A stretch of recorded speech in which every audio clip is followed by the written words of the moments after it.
पवन खेड़ा को पकड़ने पहुंची थी असम पुलिस। पवन खेड़ा रायपुर जा रहे थे अधिवेशन में शामिल होने के लिए, लेकिन असम की पुलिस फिल्मी अंदाज में, आपने फिल्मों में ऐसे देखा होगा कि कोई एयरपोर्ट पर होता है, फ्लाइट के अंदर होता है, अचानक से कोई एंट्री करता है, उसके बैग को चेक करता है, उसको बाहर लेकर आता है, गाड़ी में लेता है और चला जाता है। पवन खेड़ा के साथ आज यही हुआ। लेकिन सवाल यह है कि क्या वाकई में पवन खेड़ा के साथ जो हुआ वो इसी अंदाज में होना चाहिए था या कानूनी तौर पर इसके और भी तरीके थे? आज बात इसी मुद्दे पर कि जो असम की पुलिस 2100 किलोमीटर चलकर दिल्ली आई, क्या वाकई में एक टाइमिंग के तहत वो प्लेन के अंदर पहुंची? और जरा सोचिए, अगर प्लेन उड़ गया होता तो 2100 किलोमीटर जो चलकर आए थे उसका क्या होता? क्या सियासी तौर पर इस कार्रवाई को अंजाम दिया गया है? आज बात इसी मुद्दे पर कि पवन खेड़ा पर जो शुरू हुआ है वो सियासी बखेड़ा कहां तक पहुंची।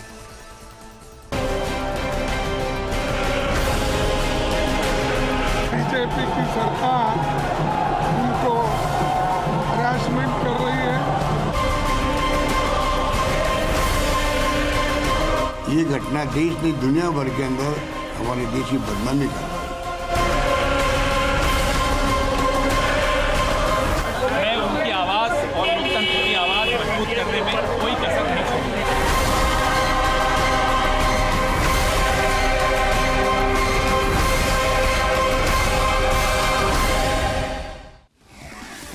इस मुद्दे पर बात करने के लिए बेहद खास पैनल हमारे साथ मौजूद है बीजेपी नेता राखी राठौड़ जी, वरिष्ठ अधिवक्ता ए.के. जैन साहब, राजनीतिक विश्लेषक मिथिलेश जैमिनी जी और कांग्रेस नेता आरसी चौधरी जी। बाकियों से बात करूं उससे पहले ए.के. जैन साहब, आपसे मैं इसको कानूनी पेचीदगियों के साथ समझना चाहूंगा, क्योंकि हमने फिल्मों में देखा है कि कोई टेररिस्ट भाग रहा होता है, देश छोड़कर भाग रहा होता है, फिर फिल्मों के अंदर पुलिस लेट एंट्री करती है, विमान के अंदर जाती है, बैग चेक करने के बहाने से बाहर लेकर आती है, गाड़ी में डालती है, लेकर चली जाती है। आज पवन खेड़ा के साथ यही हुआ। क्या कानूनी तौर पर यह सही था? देखिए, कानून बड़ा बृहद विषय है, पर मैं शुरू करूंगा आज जो सुप्रीम कोर्ट ने किया जी। सुप्रीम कोर्ट ने आज 2 बजे सर्वोच्च न्यायालय में याचिका की सुनवाई की अनुमति दी और 3 बजे सुनवाई करके गिरफ्तारी पर अंतरिम जमानत देने का, गिरफ्तारी पर क्योंकि वो ऑलरेडी पकड़ लिए गए थे इसलिए अंतरिम जमानत का निर्देश दिया। सर्वोच्च न्यायालय सामान्यतः जमानत के मामलों में और त्वरित गिरफ्तारी के मामले में ये निर्देश देती है कि संबंधित मजिस्ट्रेट तय करेगा अथवा संबंधित हाईकोर्ट तय करेगी। और जब सुप्रीम कोर्ट को ये लगता है, अब तक का जो इतिहास है, पहले जो एक बार मधुलिमे को ऐसे डिटेन किया गया था तब भी इसी तरह से सुप्रीम कोर्ट अचानक बैठी थी, एक बार भी और ऐसा मामला हुआ जब सुप्रीम कोर्ट बैठी है। पर सुप्रीम कोर्ट तब इंटरफियर करती है जब सुप्रीम कोर्ट को अब तक का इतिहास ये बताता है कि ये लगता है कि किसी गंभीर फंडामेंटल राइट का वायलेशन हुआ है, आर्टिकल 21 का कहीं ना कहीं वायलेशन हुआ है। और आज सुप्रीम कोर्ट ने जैसा तुरंत ऑर्डर पारित किया, उससे ये तो लगता है कि सुप्रीम कोर्ट का प्रथम दृष्टया ये मानना था कि फंडामेंटल राइट जो आर्टिकल 21 है उसका कहीं ना कहीं गंभीर उल्लंघन हुआ है। सुप्रीम कोर्ट ने हालांकि ऑर्डर में नहीं लिखा, पर अपना जो डेलिब्रेशन है उसमें सेक्शन 41A का भी हवाला दिया है। पवन खेड़ा के खिलाफ जो FIR दर्ज है, क्या वाकई में उसमें इतने संगीन धाराओं को जोड़ दिया गया कि आप प्लेन के अंदर से उठा लीजिए बिना नोटिस दिए? सुप्रीम जो भी जितने भी अपराध हैं सब इस पर ये तो अभी बाद में तय होगा, परंतु किसी भी अपराध में 5 साल से ज़्यादा की सजा की प्रावधान नहीं है। मैक्सिमम सजा है वो 5 साल है। और अब सुप्रीम कोर्ट के जो निर्णय हैं और उसके बाद 41A लाया गया, उसमें कहा कि वेरी वेरी एक्सेप्शन केसेज, बहुत ज़्यादा जब अपवाद का मामला है तब अनुसंधान अधिकारी ये माने कि सब इस मामले में यदि मैं गिरफ्तार नहीं करूंगा तो ये भाग जाएगा या कुछ और ऐसा काम करेगा, तब जाकर लेकिन सर फ्लाइट इंटरनेशनल भी नहीं थी, रायपुर ही जा रहे थे। अब ये तो राजनीतिक विद बताएंगे, परंतु मैंने पहली बार ही कहा कि अपेरेंटली गंभीर वायलेशन ऑफ फंडामेंटल राइट था, इसलिए सुप्रीम कोर्ट ने एक्सेप्शनल सुनवाई कर एक्सेप्शनल आदेश किया। और जो ये इशारा है सुप्रीम कोर्ट का सभी लोगों को जो समझे वो अच्छी बात है। क्या कह रहे हैं सुनिए। सर, मैं एक बात कहना चाहता हूँ, आज सुप्रीम कोर्ट का जो एक्शन हुआ उससे एक चीज क्लियर होगी कि law protect for rich and grind poor, ये तय हो चुका। ये इस मामले में हो, एक गरीब आदमी जा सकता है क्या? ये आम आदमी की सोच है। दूसरा, तीस्ता सीतलवाड़ा का मामला हुआ, आपको याद होगा, पुलिस उसके घर के बाहर थी, वो अंदर थी महिला जिसने मोदी जी पे टिप्पणी की, और कपिल सिब्बल जी ने फोन पे उनको बेल दिला दी। तो आप इतने बड़े इंस्टीट्यूशन हैं, उन पर भी एक जब पैदा होता है शक। तो आज जो आम आदमी को परेशानी हो रही है इस एक्शन से, वो ये हो रही है कि क्या एक गरीब आदमी जा सकता है सुप्रीम कोर्ट? क्या अभिषेक मनु सिंघवी ने और सुप्रीम कोर्ट ने भी माना है गलती तो हुई है, किसी प्रधानमंत्री के बारे में ऐसी, उसके पिता के बारे में ऐसी गंभीर टिप्पणी करना, ये भावनाओं से जुड़ा, 130 करोड़ लोगों की भावना से जुड़ा। लेकिन पवन खेड़ा कहीं भाग थोड़ी ना रहे थे सर, कोई इंटरनेशनल फ्लाइट से कोई दुबई थोड़ी ना जा रहे थे, वो देखिए वो अलग और थोड़ी ना जा रहे सर, देश के अंदर ही थे। देखिए वो सियासत क्या इमरजेंसी, देखिए इमरजेंसी ये हो सकती है, हेमंत बिश्वा शर्मा को जिस तरीके से राहुल गांधी ने इंतजार कराया था, उस इंतजार का बदला आज उसने ले लिया। सर कानून का इस्तेमाल रंजिश के लिए नहीं होता है, कानून का इस्तेमाल, लेकिन राजनीति राखी राठौड़ जी, मैं मुझे 3 बिंदु बताइए इस पूरी कार्रवाई के दौरान जो लागू किए गए, क्या नोटिस दिया गया, क्या पवन खेड़ा को तलब किया गया, क्या ऐसी धाराएं हैं जिनमें 7 साल से 5 साल से ऊपर की सजा है, और क्या वाकई में पवन खेड़ा देश छोड़ के भाग रहा था कि वापस लौट कर नहीं आएगा और इसलिए उसको फ्लाइट के अंदर से उतार लिया गया? देखिए, किसी भी चीज पे कमेंट करने से पहले विजेंद्र जी मैं ये कहना चाहूंगी, जिस मुद्दे पे हम बात कर रहे हैं वो एक बहुत गंभीर मुद्दा है। गंभीर मुद्दा हमारे देश के प्रधानमंत्री जी के बारे में कहना, उनके बारे में हो सकता है कोई राजनीतिक नीतियों के बारे में कोई डिफरेंसेस हो, लेकिन उनके पिता के बारे में कुछ कहना जो इस दुनिया में नहीं है, जिनका राजनीति से कोई लेना देना नहीं है, और एक बहुत ग्रेव इशू है। अभी एके जैन साहब कह रहे थे, मैं माफी के साथ मैं कंप्लीट क्या कानून की किसी भी किताब के अंदर यह लिखा हुआ है कि इस खास आदमी के लिए यह बोला जाएगा तो यह लागू होगी नियम, और इस गरीब आदमी के लिए बोला जाएगा तो ये कानून में धाराएं लागू होंगी? देखिए, जो कानून बनाया गया है विजेंद्र जी, वो सब उनको एयरपोर्ट से निकाल लिया गया, फ्लाइट से निकाल लिया गया। जो कानून बनाया गया है वो सबके लिए एक है, और जिस तरह से 153A के अंदर बात की गई है वो एक नॉन कंपाउंडेबल, नॉन बेलेबल और कॉग्निजेबल ऑफेंस है। अभी 41 सीआरपीसी के 41A की बात कर रहे थे एके जैन साहब, मैं बताना चाहूंगी इसमें ये प्रोविजन है कि 7 साल से ऊपर जो है वो सजा का प्रावधान होना चाहिए, लेकिन कुछ स्पेशल केसेस के अंदर। आप ये बताइए कि जब ये पूरा प्रोसेस आप जिस पे क्लेम कर रहे हैं, अगर इसमें प्रॉब्लम थी तो सुप्रीम कोर्ट में जाके बोलना था कि मेरे राइट्स जो है वो इंडर हुए हैं। ऐसा नहीं हुआ। उन्होंने जाके क्या बोला सुप्रीम कोर्ट में? उन्होंने माफी मांगी। उन्होंने कहा कि हमने जो शब्द कहे हैं उसके लिए हम अनकंडीशनल माफी मांगते हैं, और इसीलिए देखिए सुप्रीम कोर्ट में मुझे लगता है न्याय दिलाना, यहाँ पर बात करने से बेटर है कि सुप्रीम कोर्ट का जो, मैं कितने बयान अपने चैनल पर चलाऊं बीजेपी नेताओं के जिन्होंने इधर उधर बयान दिए, किसको इस तरीके से उठाया गया बताइए सर। देखिए, एफआईआर दर्ज कराइए, न्याय सबके लिए खुला है, किसी के लिए भी ऐसा नहीं है कि न्याय के लिए अलग अलग प्रोविजन है कि इस आदमी के लिए अलग होगा, इस आदमी के लिए अलग होगा।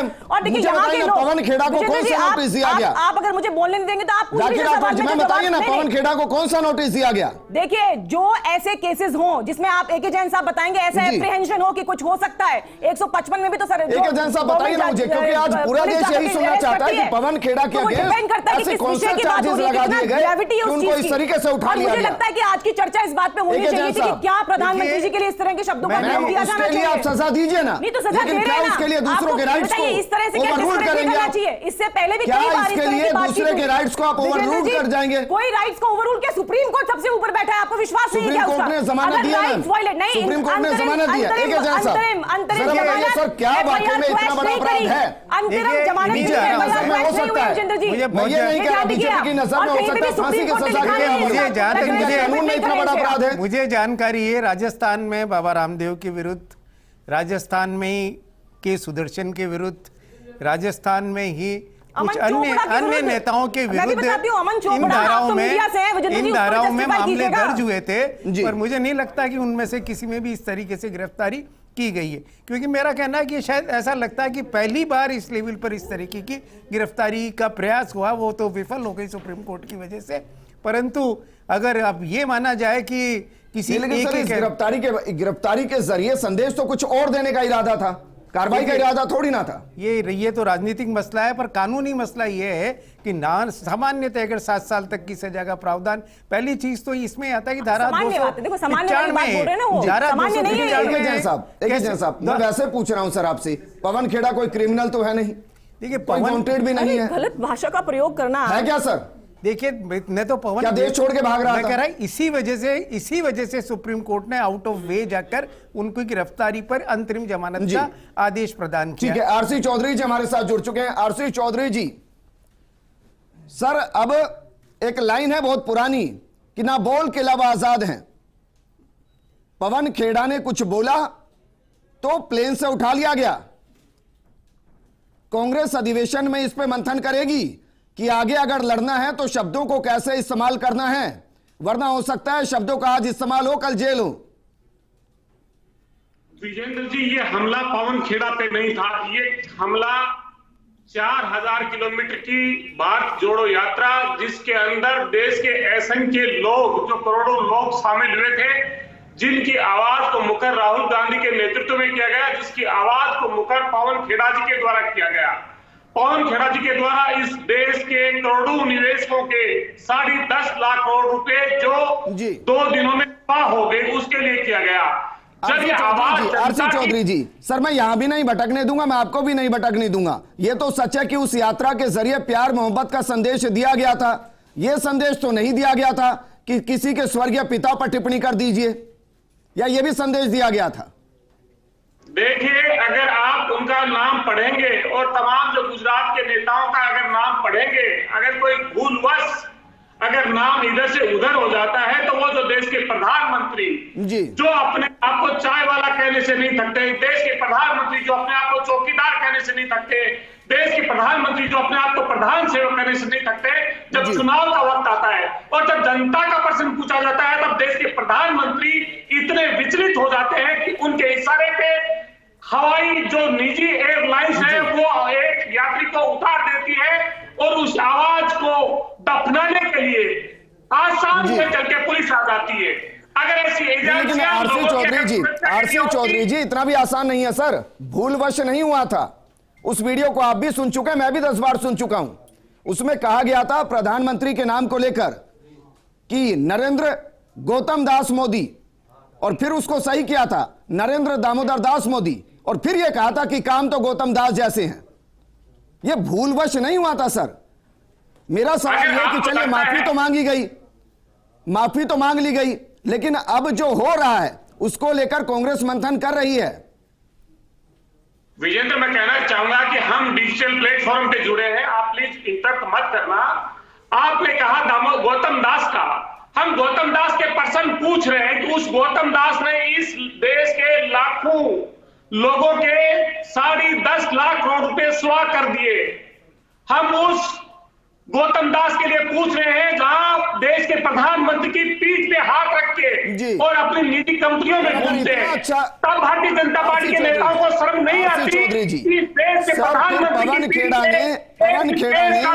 पवन खेड़ा ने सुप्रीम कोर्ट में अनकंडीशनल माफी क्यों मांगी? फिर मैं ये कह रहा हूं कि देश का हर नागरिक देश के प्रधानमंत्री से पूछेगा, और मैं पूछ रहा हूं, भेजिए दिल्ली से पुलिस, भेजिए आसाम से पुलिस, हम देश के प्रधानमंत्री से पर्सन पूछेंगे, पूछते रहेंगे, इस जनता की आवाज को मुखर करेंगे। विपक्ष में बैठे आपका अधिकार है, कौन छीन रहा है? इस देश की आवाज को नहीं दबा सकती। जी सर, आपका अधिकार है, कौन छीन रहा है सवाल पूछने से?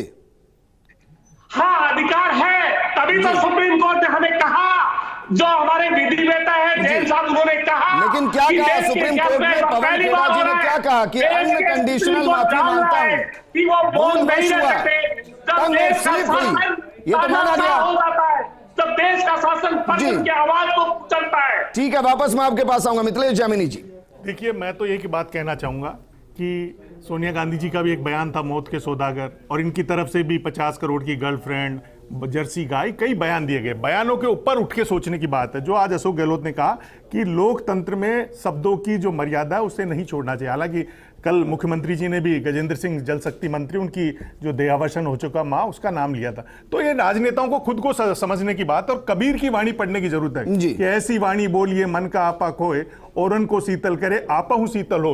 उस ट्रैक पर चलने की जरूरत है। आप पॉलिटिकली, प्रधानमंत्री नरेंद्र मोदी एक अकेले व्यक्ति नहीं, पूरे देश के प्रधानमंत्री हैं। उन पर अगर आप टिप्पणी करते हैं तो निश्चित रूप से इस देश के आम आदमी पर टिप्पणी है। इसको उस हिसाब से मत सोचिए कि ये कानून सबके लिए एक जैसा है।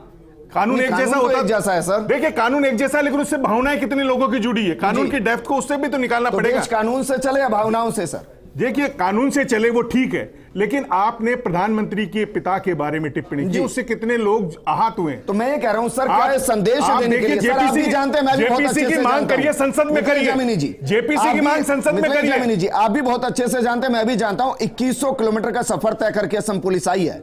देखिए ये टाइमिंग महज इत्तेफाक नहीं है कि वो जब पहुंच जाएंगे, अंदर बैठ जाएंगे, तब उनको बाहर लाया जाएगा, घर से भी ले सकते थे। विजेंद्र जी, हमारे लोकतंत्र में जब चल रही हो, जब नहीं चलाए वो मूर्ख कहलाता है। इंदिरा गांधी ने भी तो चलाई, अगर वो चलाएंगे तो चलाएंगे ना, चलानी चाहिए। जब आदमी के पास में डंडा है, दंड से ही लालू यादव ने कहा था कि लोकतंत्र में लंबा राज करना है तो दंड की ताकत दिखाइए। आप प्रधानमंत्री के पिता के लिए क्यों कर रहे हैं टिप्पणी? कानून की किताब को बंद कर दीजिए। कानून किताब आप प्रधानमंत्री के पिता के बारे में क्यों कर रहे हैं? बोलिए कि भाई हमारी सत्ता है, हमारे कानून, हमारे नियम, हमारी सजा। आप गांधी जी के लिए, आप प्रधान राष्ट्रपति के लिए ऐसे ही चलेगा तो फिर बोल दीजिए भाई हमारी सत्ता है। राजस्थान में कांग्रेस कांग्रेस के नियम लगेंगे, कांग्रेस के कानून लगेंगे। राष्ट्रपति देश के अंदर के बारे में टिप्पणी देश के अंदर बीजेपी के, तो देश में बीजेपी के कानून लगेंगे। आम पीढ़ी में क्या संदेश जाएगा? राष्ट्रपति के लिए गलत टिप्पणी करे, प्रधानमंत्री के पिता के लिए गलत टिप्पणी करे। सर मैं कह रहा हूं कार्रवाई कीजिए ना, लेकिन कार्रवाई को कानून के दायरे में करेंगे ना। बिल्कुल, वो कानून के दायरे में करनी चाहिए। भावनाओं का कानून में कोई स्थान नहीं है। हमारा बेसिक प्रिंसिपल है कि कानून के सामने सब बराबर हैं। How high you ever be, the law is above you. इसका बेसिक प्रिंसिपल है, चाहे वायलेट होता ही होता है, पर सिद्धांत ये कि कानून के आगे सब बराबर है।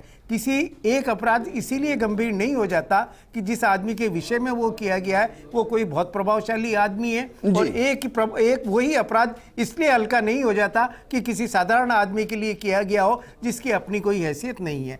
तो इन परिस्थितियों में अगर ये हम कहें कि ए के लिए कहा है इसलिए अब इसमें तो तुरंत गिरफ्तारी की जाएगी, बी के लिए किया है तो हम गिरफ्तारी नहीं करेंगे, 41A का नोटिस देंगे, वो अपने आप में गलत है। मैं भावनाओं की बात कर रहा हूं। कल तक भावनाएं ये थी कि पवन खेड़ा ने प्रधानमंत्री मोदी के लिए, उनके स्वर्गीय पिता के लिए ऐसे शब्दों का इस्तेमाल किया जो गलत था, और आज भावना ये है कि कार्रवाई जिस तरीके से की गई वो गलत है। बिल्कुल नहीं। देखिए विजेंद्र जी, भावना ये है कि सुप्रीम कोर्ट तय करेगा कि कानून की पालना हुई कि नहीं हुई, फंडामेंटल राइट्स वायलेट हुए कि नहीं हुए, लेकिन बात यहां पर ये हो रही है जैसे एक एजेंट साहब, सर मुझे लगता है बिना इंटरप्ट किए 1 मिनट बोलने दीजिए विजेंद्र जी, मुझे भी आपने सबको मौका दिया है। जी बिल्कुल, नहीं तय नहीं हुआ है अभी, एफआईआर क्वैश नहीं हुए, अंतरिम बेल मिली है, ऐसा नहीं मिला है, कंडीशनल अनकंडीशनल माफी मांगने के बाद बेल मिली है। और जैसे एक ही जैन साहब कहते हैं, डिपेंड करता है ग्रेविटी पे। आप सोचिए हर एक के लिए सेम है, लेकिन कितने लोगों के जुड़े हुए हैं इससे, उसके ऊपर डिपेंड करेगा कि पुलिस किस तरह की कार्रवाई करती है। और मुझे लगता है आज की डिबेट इस बात पर नहीं, इसको तय करने के लिए सुप्रीम कोर्ट है कि कानून क्या कर रहा है, किस तरह से किस प्रोसेस को फॉलो किया। बात ये होनी चाहिए कि जिस तरह के शब्दों का प्रयोग करते हैं, जिस तरह से मोहब्बत की दुकान के अंदर इस तरह के अपशब्दों का प्रयोग निकल कर आता है, ये बहुत गलत है और इसको हम कंडेम करते हैं। क्योंकि इस तरह की भाषा जब आप एक ऐसे प्रधानमंत्री के बारे में करते हैं जो विश्व में सबसे बड़े नेता के रूप में उभरे, देश की उन्होंने उनके देश में हमारे देश को विश्व में सबसे ऊपर लेकर गए, बयान दिए हैं। देखिए आप किसी ने मर्डर कर दिया तो आज के मर्डर को जस्टिफाई नहीं कर सकते, कोई भी करता है वो गलत है। हमको इस बात को कंडेम करना चाहिए कि गलत चीज है। बयान दिए उन्होंने भी, जो बयान दिए, बीजेपी के नेताओं ने भी जो बयान दिए वो गलत थे, उन पर कार्रवाई अब होनी चाहिए। कोर्ट का सबके सामने द्वार खुले हुए हैं, कानून सबके लिए एक है, कोर्ट सबके लिए खुला हुआ है। विजेंद्र जी, कोर्ट सबके लिए खुला हुआ है, जो चाहे वो जाकर के वहां न्याय मांग सकता है। हमें लगता है कि ये गलत है, जिस जने ने वहां एफआईआर दर्ज कराई है उसे लगता है ये गलत है और उसके राइट्स हैं कि वो एफआईआर दर्ज कराकर उस पर न्याय मांग सकता है। न्याय सबके लिए सेम है। अगर आपको लगता है किसी बात से किसी को आहत हुआ है कोई, तो जाके एफआईआर दर्ज कराइए ना। मुझे प्रोग्राम को क्लोज करना है। जब इस तरीके की गिरफ्तारियां होती है तो क्या गिरफ्तारी वारंट की भी जरूरत होती है, नहीं होती? देखिए सामान्य ये काम सुप्रीम कोर्ट करेगा ना, काम मेरे ख्याल से सुप्रीम कोर्ट करेगा ना सर। सामान्यतः जोगिंदर सिंह मर्सिडीज के मामले में सुप्रीम कोर्ट ने कहा कि पहले आप एविडेंस इकट्ठा कीजिए, उसके बाद गिरफ्तारी कीजिए। अब ये समझ में नहीं आ रहा कि एक दिन पहले एफआईआर हुई, इतनी क्या जरूरत आ गई थी कि दूसरे दिन एयरपोर्ट से गिरफ्तारी बता रहे विजेंद्र जी, हम भावनाएं जुड़ी हुई हैं, लोग जुड़े हुए हैं, किया मैंने पहले ही कहा था सुप्रीम कोर्ट लेकिन ये सामान्यतः हस्तक्षेप नहीं कर पाएगा। अंदर तो माफी मांग रहे थे, बाहर कह रहे थे सारे प्रश्नों का अपने आप में ऐसा कभी नहीं होगा। इतनी हिपोक्रेसी इनकी है कि अंदर तो माफी मांग रहे हैं। राकेश राठौर जी आपका भी शुक्रिया, आरसी चौधरी जी आपका भी शुक्रिया और मिथिलेश जामिनी जी आपका भी शुक्रिया। सियासत में संजीदगी होनी चाहिए और कहते हैं कि मतभेद बेशक हो, मनभेद नहीं होना चाहिए। और इस तरीके से जो व्यक्तिगत टिप्पणियां अब आगे बढ़ते हुए परिवार तक चली गई हैं, क्या वाकई में उनको रोकने की जरूरत, और क्या जिसका जिक्र किया जा रहा है कि जिसके हाथ में पावर, कानून उसके हिसाब से ही चलेगा, तो फिर कानून के मायने क्या है? नमस्कार।